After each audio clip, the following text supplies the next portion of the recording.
Regresamos en Hora 20 hoy en este programa sobre lo que viene ocurriendo en Minneapolis con ICE, lo que viene ocurriendo en los Estados Unidos. Estamos hoy con Sergio Guzmán, con Gabriel Silva, con Claudia Palacio. Ya escuchamos a nuestro compañero del País, Iker Seisdedos, y pasamos ahora a otro tema que tiene que ver con la diplomacia colombiana. Pues desde hace 2 semanas, cuando en 6 AM W con Julio Sánchez Cristo se habló de la salida irregular de funcionarios de la Cancillería y la llegada de nuevos contratistas, pues el tema no se ha detenido. Los sindicatos y los funcionarios de la Cancillería apuntan que se trataría de por lo menos 52 desvinculaciones. Otros hablan de hasta 130, entre vencimiento de contratos que no han sido renovados, traslado de funcionarios de carrera y la declaración de insubsistencia a funcionarios administrativos o provisionales, tanto en Palacio San Carlos en Bogotá como en consulados y embajadas de todo el mundo. Estos despidos y la llegada sin experiencia en la carrera se da justo cuando faltan pocos días para que entre en vigor la ley de garantías. De cara a las elecciones, los sindicatos de nuevo advierten que hay muchos cargos a la deriva, que esto pone en riesgo el desarrollo de las elecciones en el exterior y que se está haciendo nombramientos con cargas ideológicas y partidistas. Todo esto es un escenario que se suma a una realidad, y es que en la diplomacia pues la diplomacia colombiana ha venido estando en el centro de la polémica. Hasta el año pasado la justicia había tumbado 45 nombramientos diplomáticos por falta de experiencia, segundo idioma o porque se ignoró la disponibilidad de funcionarios de carrera. Y por otro lado están los cambios de requisitos. Eliminar el inglés como segundo idioma, por ejemplo. Ahora se estudia que con solo ser colombiano mayor de 25 se puede acceder a la carrera diplomática sin necesitar acreditar experiencia profesional ni académica. Juan Camilo Silva, ministro consejero de Carrera Diplomática y presidente de la Asociación Diplomática y Consular de Colombia, muy buenas noches. Diana, muy buenas noches. Muchas gracias por este espacio para discutir un asunto que para nosotros es de la mayor relevancia, no solo como funcionarios de carrera diplomática, sino como colombianos en general. En la Cancillería se encuentra la representación del Estado y de todos los ciudadanos. Concretamente, doctor Silva, ¿qué está pasando en la Cancillería y cuáles son los cambios que se están dando? Pues, como usted bien dice, lo que está sucediendo en la Cancillería en este momento son unos cambios en la planta de personal que se han venido llevando a un ritmo para nosotros un poco inesperado. No tenemos en este momento la magnitud exacta de los cambios. Como usted bien dice, se rumora que hay entre 50 y 130 movimientos. ¿Pero ustedes tienen un registro específico de cuántos cambios se han dado? No tenemos registro específico y desafortunadamente las solicitudes de información que hemos adelantado en Cancillería no han encontrado respuesta para este u otros casos de nombramientos. La Dirección del Talento Humano no está respondiendo actualmente los derechos de petición que nosotros les estamos enviando, por lo cual estamos pensando en cambiar a tutelas. ¿Qué tipo, sabe usted, por ejemplo, qué tipo de personal está siendo declarado insubsistente y por qué tipo de perfiles está siendo reemplazado? El personal que está siendo declarado insubsistente es de la más diversa índole. Nosotros hemos sabido de personas en la Dirección de Asuntos Consulares, en visas. Hemos sabido de personas en las misiones diplomáticas de Colombia en el exterior, en la Dirección de Sistemas. Hay cambios de contratistas en la Academia Diplomática. Hay reemplazo de, por ejemplo, funciones que cumplían antes funcionarios de carrera, como por ejemplo funcionarios que dictábamos clase en la Academia Diplomática para los cursos de ingreso. Hoy día se está planteando la posibilidad de contratar profesores externos para reemplazar a los docentes de la Academia Diplomática. Entonces, se han venido dando cambios en muchas áreas de Cancillería diferentes, y eso ha hecho más difícil hacerle seguimiento a los, pues digamos, al agregado, al número completo de los cambios y a los perfiles que están saliendo y los que están llegando. ¿Qué tan cierto es que estas personas que están siendo reemplazadas en algunos consulados en el exterior son aquellas que tendrán que cumplir la labor del conteo de votos en elecciones? Es cierto, nosotros en los consulados en el exterior ejercemos como delegados de la Registraduría Nacional. Eso quiere decir que son los funcionarios en consulados y en algunos casos en algunas embajadas los que son garantes de las elecciones en el exterior. Esto es muy preocupante porque en unos consulados estamos registrando un muy bajo número de funcionarios que está, digamos que claramente pondrá en riesgo, si no se revierte en los próximos meses, esa tendencia va a poner en riesgo la realización de las elecciones en algunos lugares.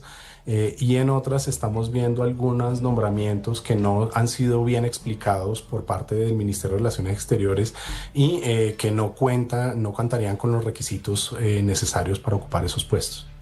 Gracias por estar con nosotros. Voy con nuestros panelistas. Gabriel Silva, ¿qué busca el gobierno con estos despidos? Declarar insubsistentes, salir de funcionarios de carrera.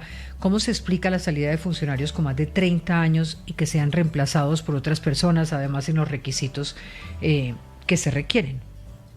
Sí, la rotación en la Cancillería es normal, usualmente todos los gobiernos lo hacen, pero esto es totalmente irregular, es un tsunami que se lleva por delante a un número significativo. Yo creo que va a estar, por lo que he oído y por lo que he visto, más cercano a los 130, 140, 50.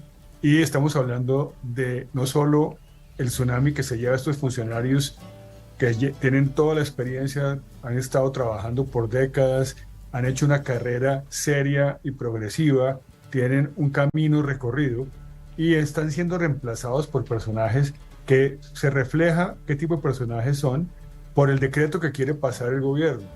O sea, el decreto muestra qué tipo de personas quieren nombrar y para qué. ¿Y para qué? ¿Y para qué? ¿Para qué? Esa es la pregunta. El para qué tiene, en mi opinión, tres objetivos. Uno, claramente electoral, de generar gratitud clientelista, cosa que avergüenza y debería avergonzar a toda la izquierda colombiana cuando ganaron las elecciones diciendo que iban a cambiar por completo las prácticas irregulares y las prácticas corruptas del clientelismo. No han hecho sino hacer eso y lo confirman con más contundencia en el caso de la Cancillería. Segundo objetivo, tener un control en las elecciones en el exterior. Las elecciones en el exterior son delicadas en momentos de márgenes estrechos, cosa que puede ocurrir en esta ocasión, y eso es un aspecto sensible que debe ser realmente vigilado por la Procuraduría. La Procuraduría debería desde ya iniciar una acción preventiva sobre estos cambios y sobre el comportamiento de las oficinas consulares de Colombia en el exterior. Y finalmente, razones ideológicas. El presidente ha creado unos comités, unos comisarios políticos, no unos funcionarios de Cancillería, comisarios políticos que lo representan a él y a su ideología, no al interés nacional. Eso ha sido la característica de la política exterior del gobierno Petro. Usted fue embajador en los Estados Unidos y conoce un poco todo este manejo. Le pregunto, digamos, estos consulados donde se están presentando cambios, o en general los consulados, ¿estos funcionarios realmente sí se involucran en el conteo de votos por fuera de Colombia? Sí, a mí me correspondieron dos elecciones y esto es un trabajo mancomunado entre la embajada y el consulado, y es indispensable que los funcionarios participen en los conteos, certifiquen los resultados, llenen las planillas, claro, con la participación del cónsul y el acompañamiento de la embajada, pero es indispensable que lo haga porque ¿quién más lo va a hacer? La registraduría no tiene cómo proveer ese servicio en todos los puntos terráqueos donde hay colombianos dispuestos a votar. Sergio. Bueno, primero que todo resaltar lo que dijo el embajador Silva, que la enorme hipocresía del pacto histórico sale a la luz. Yo me acuerdo que cada nombramiento del presidente Duque, David Racero inmediatamente sacaba un tuit criticándolo. Ahora su silencio con estos nombramientos que realmente obedecen mucho más a unos caprichos presidenciales que una idoneidad para los cargos, solo reciben silencio por parte de la izquierda. El último, el que levantó Julio Sánchez esta mañana, el embajador de Turquía, un diplomático con más de 30 años al servicio del país, siendo relevado de su cargo por una persona que trabaja en el Fondo de Adaptación, que trabaja, digamos, en las naguas de algunos de los principales escándalos del gobierno. Laura Sarabia, sin saber inglés, embajadora en el Reino Unido. Esto no tiene lugar. Y desde Unidiplo llevan muchísimo tiempo quejándose en muchísimos gobiernos que para qué hacen el punto una carrera diplomática si después terminan nombrando personas que están políticamente conectadas. Hoy el 58% del cuerpo diplomático, según dice El Espectador, no es de carrera diplomática. Sí, y eso que aquí nunca hemos brillado por respetar sí, la carrera diplomática. Pero mire, Diana, usted preguntaba ahorita, ¿y para qué está haciendo esto el gobierno? Y yo quiero recordar que en octubre del año pasado se produjo ya también un encuentro fuerte entre uno de los sindicatos de la Cancillería, el CEMREX, y el presidente Petro. Le enviaron una carta abierta al presidente en la que respondieron a unos pronunciamientos de Gustavo Petro en los que dijo que había una democracia feudal y que con democracia feudal se refería a los blancos de la Cancillería en todas las embajadas que les daba, por ejemplo, vergüenza tener relaciones diplomáticas con China o hacer pues lo que les correspondía por su tarea diplomática con China. Entonces que todas esas personas se van, dijo así, y que iban a ser reemplazadas por quienes siguieran la línea del presidente. Y en ese momento CEMREX en la carta pues le responde pues que no es para eso que están ahí los funcionarios de carrera, no están para hacer alinearse con la ideología de ningún presidente, porque si uno piensa que es así, entonces ¿qué tienen que empezar a hacer? No condenar el régimen de Venezuela, no condenar el asalto de Hamás a Israel, pero sí el genocidio de Israel contra Palestina. O sea, no están los funcionarios de Cancillería para echarle más leña al fuego, sino para resolver. Una cosa que decía el embajador también es, y la Procuraduría cómo está actuando al respecto, y yo pienso que aquí las instituciones están muy detrás del Ejecutivo en su control, porque lo que vamos a ver es que probablemente cuando la Procuraduría se pronuncie ya vamos a estar en julio. Entonces, ¿realmente para qué sirven las instituciones de control si no actúan con velocidad ante atropellos? Tendríamos que saber en este momento cómo evoluciona eso en Procuraduría, pero ¿podría haber una decisión judicial que detenga estos despidos masivos y el nombramiento de personas sin carrera en los puestos diplomáticos, Gabriel? O sea, ¿existe esa posibilidad? Bueno, yo creo que si como lo dijo el doctor Silva, si las acciones prosperan, sobre todo si se agilizan, creo que incluso las tutelas podrían ser una herramienta útil, podrían realmente poner en evidencia, que para mí es lo más importante en este momento, poner en evidencia y segundo, frenar el desangre de los profesionales y de la gente que además está viéndose afectada personalmente. Son personas que viven en el exterior, muchas de ellas, que han hecho una carrera, que están en sus familias allá, personas que de un momento a otro se encuentran sin una renovación de un contrato después de que llevaban años de renovaciones. Entonces las acciones judiciales son útiles, pero creo que este gobierno, como hablábamos del caso de Trump, y es increíble cómo los extremos se convergen, pues creo que le importa 5. Pero es que, Diana, si vamos a acciones judiciales o a una intervención de la Procuraduría, quedan exactamente 4 días. Desde mañana hasta el viernes, porque entra ley de garantías, que es el 31 de enero. Entonces, sí. ¿Qué se va a alcanzar a hacer en 4 días? O sea, todo está estratégicamente hecho, planeado, para que no se pueda hacer nada.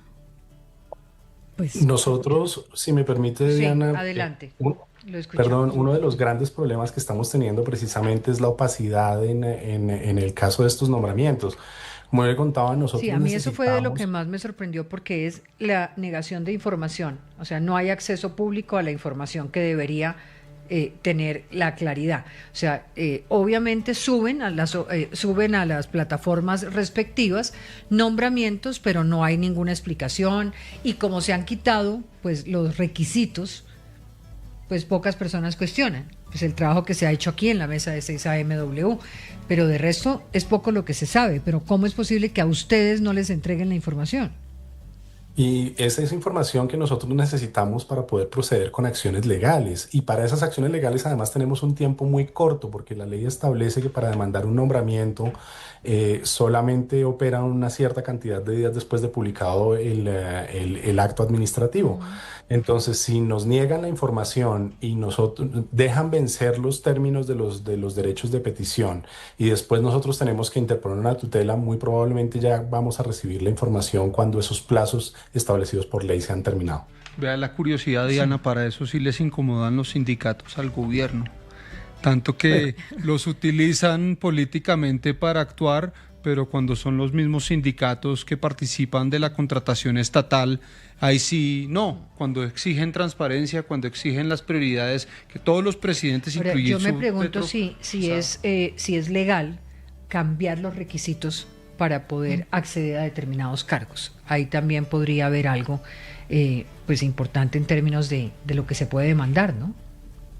Hemos demandado los proyectos de resolución y claramente demandaremos el decreto si lo expiden, pero particularmente la resolución que quitó el requisito del idioma. Esto fue en agosto del año pasado y todavía no recibimos respuesta del juzgado sobre si admiten o no admiten la demanda que hemos puesto.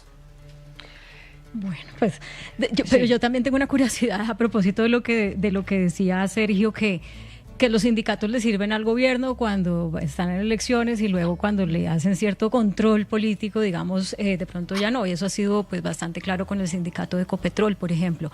Pero yo no sé si los sindicatos de la Cancillería, pues digamos, en algún momento se manifestaron a favor de la candidatura de Gustavo Petro y si ahora hay un cierto arrepentimiento o no. Recuerdes que Gustavo Petro había hecho campaña diciendo que él iba a profesionalizar la carrera diplomática en Colombia, que iba a reducir el número de embajadores de libre nombramiento y remoción y funcionarios y que iba a dar prioridad a la carrera militar, a la carrera diplomática, que iba a también priorizar embajadores de regiones o lugares vecinos a distintos países, como por ejemplo en el Caribe, embajadores de San Andrés y Providencia, en Ecuador, embajadores de esos departamentos, etc. Lo que está demostrándose aquí es que así como ha ocurrido en otros ministerios, en otros cargos, pues lo que no está pidiéndose es el mérito, lo que no se está validando es el mérito, sino la inexperiencia, ¿no?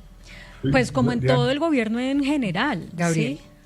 Sí, no, iba a decir que los colombianos pueden leer aquí, oyéndonos, que estamos hablando es de proteger unos cargos, proteger unos puestos y unas cosas así, y realmente lo que se equivocan con esa percepción que el gobierno lo ha tratado de aumentar, ha tratado de hacernos creer que es una gente peleando y defendiendo unos puestos.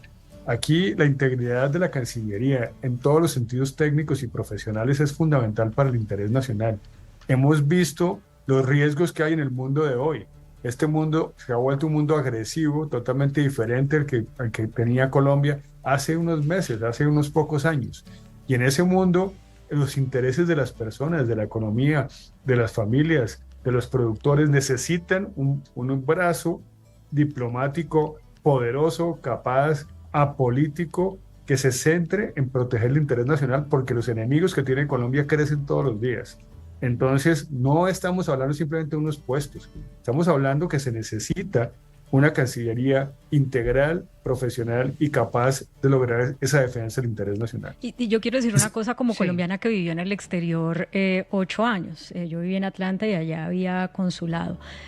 Por muchos años hemos dicho o hemos envidiado incluso el servicio exterior de países como por ejemplo Brasil, donde es muy respetada pues digamos la carrera diplomática. No obstante que nosotros no hemos tenido eso históricamente, yo pienso que sí se hace un buen trabajo consular, o sea que Colombia sí hace un gran trabajo consular y lo hace con los migrantes incluso indocumentados y lo hace pues con los trámites de documentos y lo hace con congregar a la comunidad. Yo lo digo porque yo lo viví. Yo no digo que todo eso se vaya a perder automáticamente porque llegan personas que no tienen, que no saben inglés y demás, pero ¿para qué vamos a correr ese riesgo?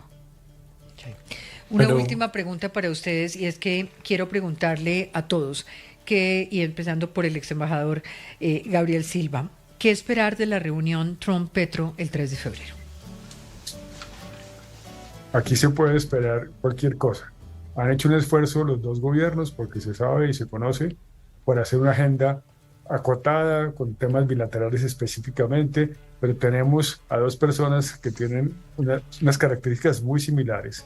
Son explosivos, tienen megalomanía excesiva y además pues están respondiéndole a unos electores en su país.